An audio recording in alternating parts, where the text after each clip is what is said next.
తాజా అంశాన్ని చూస్తున్నాం. ఛత్తీస్గఢ్ సుక్మా జిల్లాలో మావోయిస్టులు పేట్రేగిపోయారు. పోలీసుల వాహనం లక్ష్యంగా మందు పాత్ర పేల్చారు. ఈ ఘటనలో అడిషనల్ ఎస్పీ మృతి చెందారు. మరిన్ని వివరాలు మా ప్రతినిధి మహేష్ తివారిని అడిగి తెలుసుకుందాం. మహేష్, మావోయిస్టుల మందు పాత్ర పేలుడు ఘటనలో ఎంతమంది మృతి చెందారు? కూంబింగ్ జరుగుతోందా? కోంటా ఏదైతే ఉందో కోంటా పోలీస్ స్టేషన్ సుక్మా జిల్లాలో వస్తుంది. ఇది మావోయిస్టులకు కంచుకోట అన్న ప్రాంతం. అది తెలంగాణ ఏపీ బార్డర్ కు ఉన్న లాస్ట్ ఛత్తీస్గఢ్ పోలీస్ స్టేషన్. ఆ ప్రాంతంలో దోండ్రా అని కోంటా నుంచి 2 కిలోమీటర్ల మీద ఉన్న అక్కడ ఒక చిన్న మైనింగ్ ప్లాంట్ ఉంది. ఆ మైనింగ్ ప్లాంట్ లో మావోయిస్టులు రాత్రి ఒక జేసీబీ కాల్ చేశారు.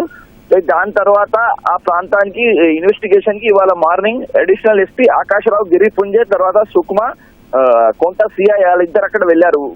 ఒక వెహికల్ లో వెళ్ళినప్పుడు అక్కడ మావోయిస్ట్ అక్కడ వాళ్ళ కోసం చూస్తున్న పోలీస్ బలగాలు ఎట్లయినా వస్తాయని ఎదురు చూస్తున్న మావోయిస్టులు అక్కడ ఐడి బ్లాస్ట్ చేసి అటాక్ చేశారు. దాంట్లో ఆకాశరావు గిరిపుంజి అడిషనల్ ఉన్నారు, ఛత్తీస్గఢ్ క్యాడర్ కు చెందిన ఆయనే అక్కడే మృతి చెందారు. అయితే గాయపడ్డ సిఐ కు హాస్పిటల్ తరలించారు. ఇది మావోయిస్టులది ఒక పాత స్ట్రాటజీ మనం అనొచ్చు. కాల్ అంబుష్ అంటారు దీనికి. అంటే ఏదైనా వెహికల్ కాల్ పెడితే ఏదైనా చేస్తే సెక్యూరిటీ ఫోర్సెస్ అక్కడ వచ్చిన తర్వాత వాళ్ళ మీద దాడి చేయాలి. అదే దాంట్లో ఈ సంఘటన జరిగింది. సెక్యూరిటీ ఫోర్సెస్ మావోయిస్టుల పైన ఒక వ్యూహరచనతో ముంగట వెళ్తే మావోయిస్ట్ లీడర్లకు దాంట్లో ఎన్కౌంటర్ లో పంపిస్తున్నారు. దాంట్లో ఈ జరిగిన సంఘటన ఒక దుఃఖద విచారంగా